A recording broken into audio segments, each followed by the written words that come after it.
The internet is a very powerful and useful tool of communication, information, and connectivity.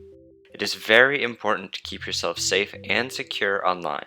There are many ways to be targeted, and this video will teach you how to keep private while communicating on the internet. The best way to secure a message is through encryption.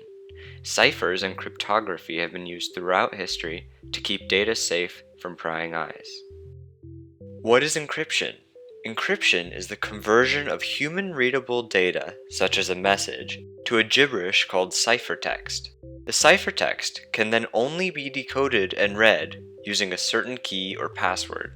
In this example, encryption converts "this is really fun" to a whole bunch of letters and numbers that are unreadable. Examples: Alice and Bob. Let's say that Alice and Bob are best friends who want to stay in touch over the internet.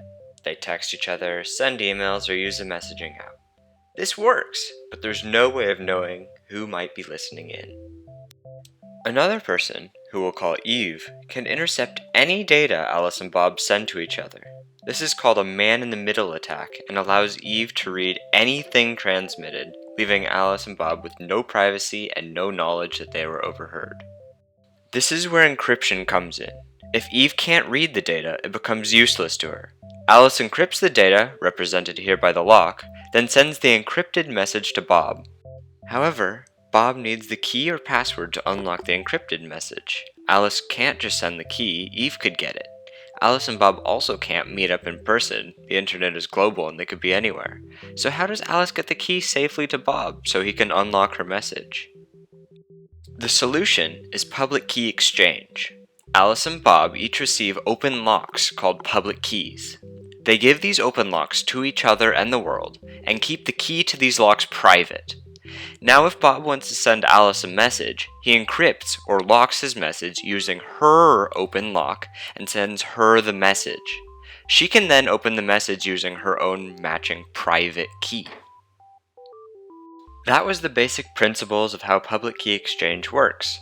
It is used to secure data in many places, including HTTPS in websites, which is the little green lock that you may have seen in your browser. Both types of locks are secure. If you want to use public key cryptography yourself, there are many tools available. Online PGP is a website which lets you create your own public and private keys. You enter some basic information, a password, and how secure you want to be. Then you can generate your own key pair. Your public key is your open lock that you can share with everybody. Your private key you use to open messages secured with your lock. Now, if you want to send someone a secure message, first write a message, and then use their public key, the open lock, to encrypt that message.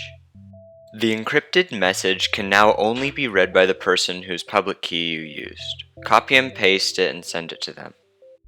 To decrypt and read it, they paste the secure message along with their private key and their own password, and then hit decrypt. You've now successfully communicated securely! That was a lot of work to send a secure message. Luckily, there are many great apps which do this all for you. Telegram is the best secure communication client today. It is on your phone, your computer, and the web. It uses the principles you just learned about and gives you privacy you deserve on the internet.